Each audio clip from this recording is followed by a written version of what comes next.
नमस्ते दोस्तों, जय हिंद। तो आज हम बात करने वाले हैं इसराइल के बारे में। तो दोस्तों, जैसा कल मैंने बताया था कि जो लेबनान है उसमें पेजर विस्फोट हो गए थे।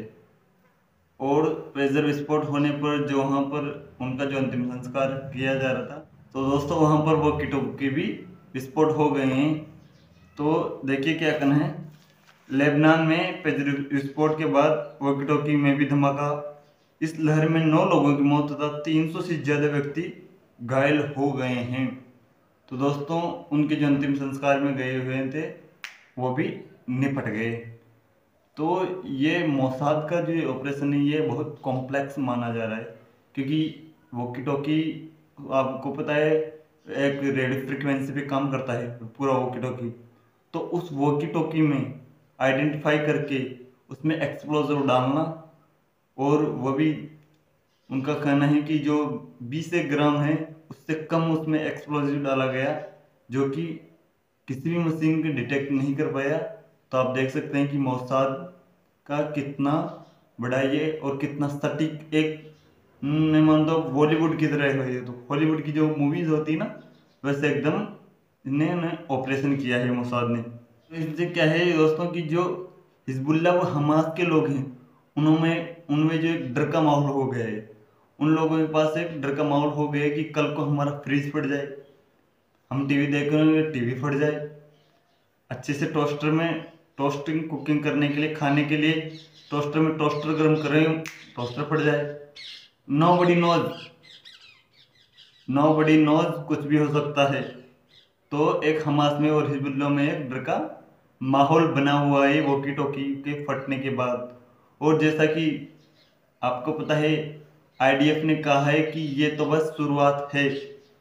आईडीएफ ने कहा है कि ये तो बस शुरुआत है, ऐसी कई क्षमताएं हैं जो भी सक्रिय करना बाकी है। मतलब कि आईडीएफ ने कुल्ली कुल्ली चेतावनी दी है और कुल्ली कुल्ली उन पर डर बैठा दिया है। तो दोस्तों, जब आप अपने दुश्मन में डर बैठा दो, उनको दुश्मन को ये कन्वेंस कर लो कि आपके साथ कहीं भी कुछ भी हो सकता है, आप उससे ये कन्वेंस कर लो कि आपके साथ कहीं भी कुछ भी हो सकता है, तो बाहर निकलने में जो इसकी सप्लाई चेन है उसमें झिझकता है। तो यहाँ पर तो आईडीएफ ने क्लियर कर दिया है कि आपके साथ कहीं भी कुछ भी हो सकता है, ये तो भी शुरुआत है।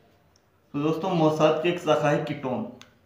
कीटोन के बारे में कहा जाता है कि ये बहुत ही डेंजर शाखा है, और इसमें कीटोन में उन्हीं लोगों को भर्ती किया जाता है या उन्हीं लोगों को रिक्वायर्ड किया जाता है या उन्हीं लोगों को अंदर लिया जाता है जो पहले आईडीएफ में मेंबर रह चुके हैं या फिर जो आईडीएफ के सदस्य पहले रह चुके हैं। वैसे तो 3-4 मेन मेन ग्रुप है मोसाद के, परंतु इसमें जो कीटोन है इसके बारे में कुछ ज़्यादा जानकारी नहीं है। जो इसकी जानकारी वो छिपा ली गई है या फिर इसकी जानकारी मिटा दी गई है, मोटा मोटा ये मानो।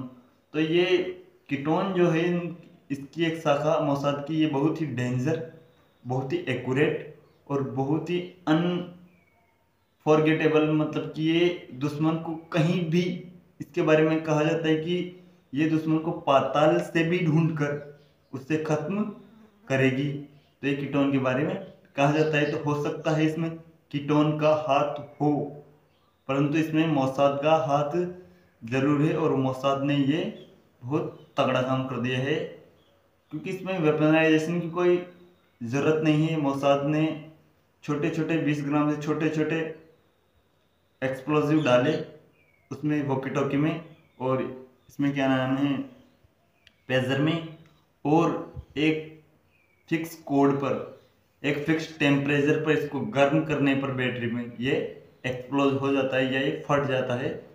तो बहुत हाई, मैं मानूंगा कि हाई लेवल नहीं, हाई लेवल का दिमाग लगाया है मोसाद ने यहाँ पर।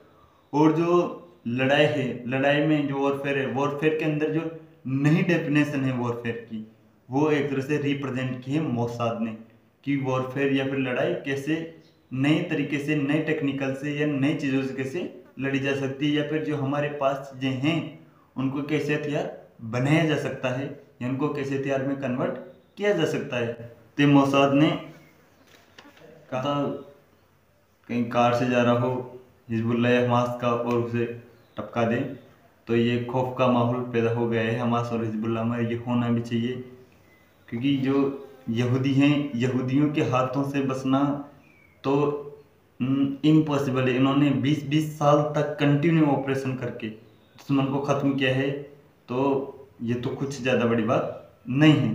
तो देखते हैं अगली खबर की ओर।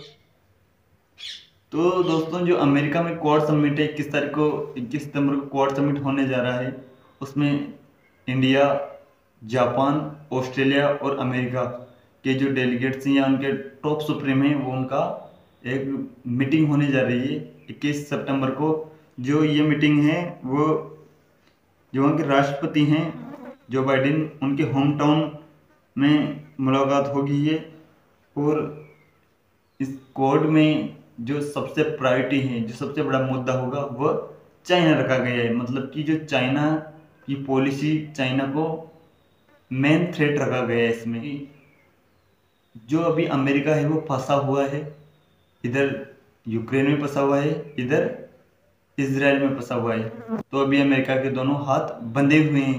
तो हो सकता है इस चीज पर भी चर्चा हो कि जो यूक्रेन और जो इसराइल का युद्ध है इसे बंद किया जाए और इसे जल्दी से जल्दी खत्म किया जाए, जिससे कि चाइना के ऊपर ध्यान दिया जा सके और चाइना की जो मेन थ्रेट है उस पर काम किया जा सके। तो दोस्तों, जो भारतीय मूल का अमेरिका में गुरपतवंत सिंह पन्नू हैं, जो खालिस्तानी है, उन्होंने भारत के कुछ लोगों पर, अजीत डोभाल साहब पर और अन्य के खिलाफ अमेरिका में क्या है कि केस किया है, उन पर मानहानि केस या फिर दीवानी मुकदमा किया है और कंपनसेशन के लिए उन पर केस किया है। तो मैं पन्नू से कहना चाहूँगा कि पन्नू, चिल्लड़ देखे हैं कभी? चिल्लड़, पैसा पैसा, डॉलर। अरे भिखारी, तू पैसे तो कमाता नहीं है, सीआई का एजेंट बना हुआ है और दुबक के बैठा हुआ है तू। अगर तेरे को रोड ठोक देती वैसे तू बच गया, निखिल गुप्ता से तो तू बच गया, वो डबल क्रॉस कर दिया किसी एजेंट ने, नहीं तो तू बेटा वहीं नहीं पड़ जाता, नहीं तो तू वहीं नहीं पड़ जाता। और ये भीख मंगी बंद कर पन्नू, कुछ काम कर ले भी, कुछ कर लेंगे नहीं तो तेरा रो वैसे भी तेरे को छोड़ने वाली नहीं है। जब तक है अच्छा कुछ काम कर ले, भीख भीख मांगना बंद कर दे। और तो क्या यार, अमेरिका में रह कभी भीख मांग रहा है पाकिस्तानियों की तरह। और वैसे भी है तो पाकिस्तानियों की छोटे भाई खालिस्तानी। तो मैं पन्नू से कहना चाहता हूँ, पन्नू ये भीख भीख बंद कर, 1-1 2-2 रुपये के चिल्लड़ बंद कर। तो दोस्तों, आज के लिए यहीं मिलते हैं कल। और हाँ, मेरे चैनल को सब्सक्राइब करना ना भूलें, जिससे कि ऐसी खबरें आपको मिलते रहें। जय हिंद, वंदे मातरम, भारत माता की जय।